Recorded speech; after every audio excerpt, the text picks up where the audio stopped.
রাজার একমাত্র মেয়ে বিয়ের উপযুক্ত হয়েছে। রাজা বলে হুজুরের কাছে দিবে, রানী বলে মাস্টারের কাছে দিবে। রাজরানী এটা নিয়ে ঝগড়া। রাজা বলে ঝগড়ার দরকার নাই, একজন হুজুরের পরীক্ষা হবে আর একজন মাস্টারের পরীক্ষা হবে, যে পরীক্ষায় পাশ করবে তার কাছে মেয়ের বিয়ে হবে। ফয়সালা ঠিক আছে না?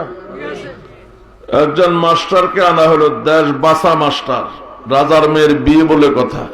হ্যাঁ যাস কই? বাহ, বড় কিচ্ছু বাজে বলতে হবে তো।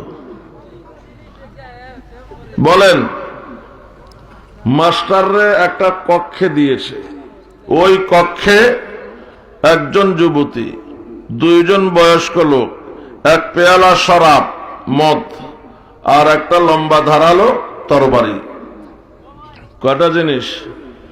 একজন যুবতী, দুইজন বয়স্ক লোক আর এক পেয়ালা শরাব, একটা লম্বা তরবারি। মাস্টার সাহেবকে বলা হলো, তুমি হয় শরাব পান করবা, না হয় তরবারি দিয়া দুইটা লোককে খুন করবা, আর না হয় এই যুবতী মেয়ের সাথে মিলামেশা করবা। কয়টা কাজ হয়? তিনটা। এই তিনটার যে কোনো একটা করতে হবে। দুইটা করলেও ফেল, তিনটা করলেও ফেল, কোনটা না করলেও ফেল। কথা বলেন। এখন মাস্টার সাহেব যা চিন্তা করলো, শরাব পান করলে কবিরা গুনাহ, দুইজন লোককে হত্যা করলে এটাও কবিরা গুনাহ, একজন নারীর সাথে মিলামেশা করলে এটাও কি কবিরা গুনাহ। কোনটা করা যায়? মাস্টার যোগ বিয়োগ দেওয়া শুরু করলে তিনটার মধ্যে কোনটা বড় কোনটা ছোট। মাস্টার চিন্তা করলে, যদি দুইটা লোককে খুন করি কবিরা গুনাহ, পরিণাম চির জাহান্নাম। কথা বলেন। দুনিয়ার শাস্তি হত্যার বদলে হত্যা, আর যদি মেয়েটার সাথে মেলামেশা করি এর পরিণাম হলো কবিরা গুনাহ। আর জেনাকারী যখন জেনা করে ঈমান চলে যায়, ওই অবস্থায় মারা গেলে চির জাহান্নামে। দুনিয়ার শাস্তি মৃত্যুদণ্ড। রইল কয়টা? একটা শরাব। যদি শরাব পান করি কবিরা গুনাহ, দুনিয়ার শাস্তি হলো 80 বেতের আঘাত। কি তো মাস্টার চিন্তা করলো এটা ছোট আছে, আগের দুইটা মৃত্যুদণ্ড, এটা হলো 80 বেত। 80 বেত পিঠে নিলে নিলাম, বহু ব্যর্থ ছাত্রদের পিঠে দিলাম, আজকে না 80 নিলাম। তারপরে কবিরা গুনাহ মাফ, তওবা করলে মাফ। এটা ছোট আছে, এটা করা যেতে পারে। মাস্টার এই চিন্তা করে শরাব পান করলো। বলেন এবার কি হয়েছে? মাথা উলাইয়া গেছে। শরাব পান করলে যা হয় আর কি।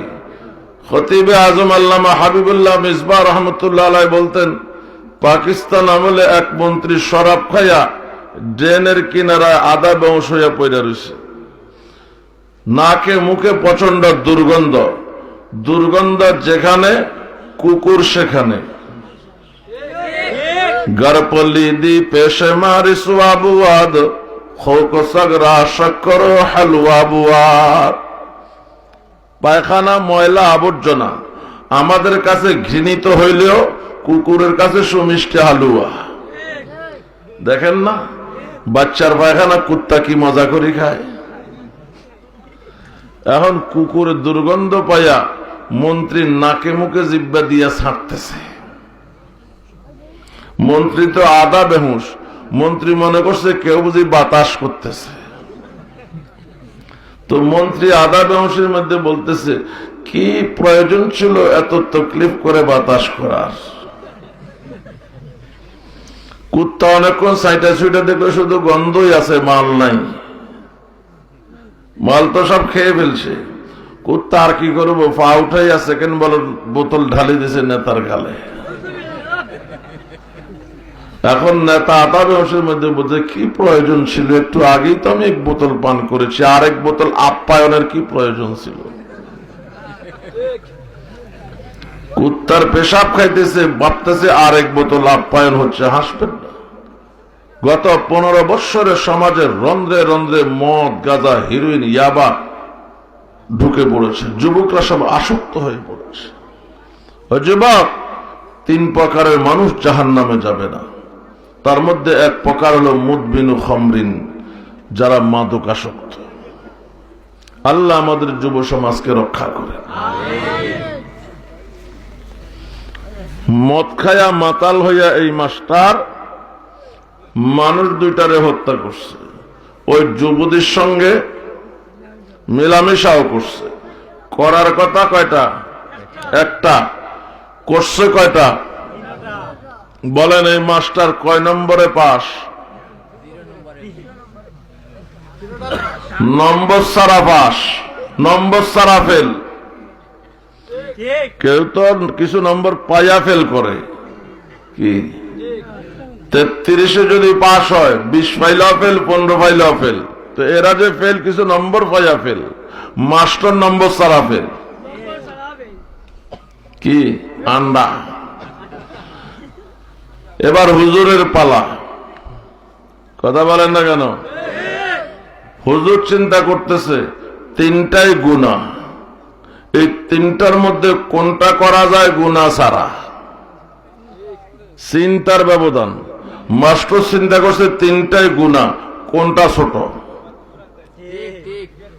আর হুজুর চিন্তা করে 3টাই গুনাহ, কোনটা করা যায় এখান থেকে গুনাহ ছাড়া। যে চিন্তা যেরকম করবে সেরকমই তো পাবে। মাস্টারের চিন্তা ছিল কি 3টাই গুনাহ, 3টার মধ্যে ছোট কোনটা?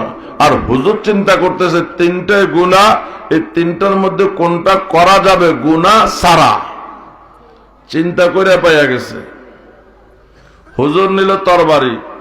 কি তরবারি নিয়ে ওই যুবতী মেয়ের গলায় ধরছে। এই বয়স্ক 2জন লোক সাক্ষী, আমি তোরা বিয়ে করলাম, কবুল বল, না হয় দিলাম। মেয়ে কয় কবুল কবুল কবুল কবুল।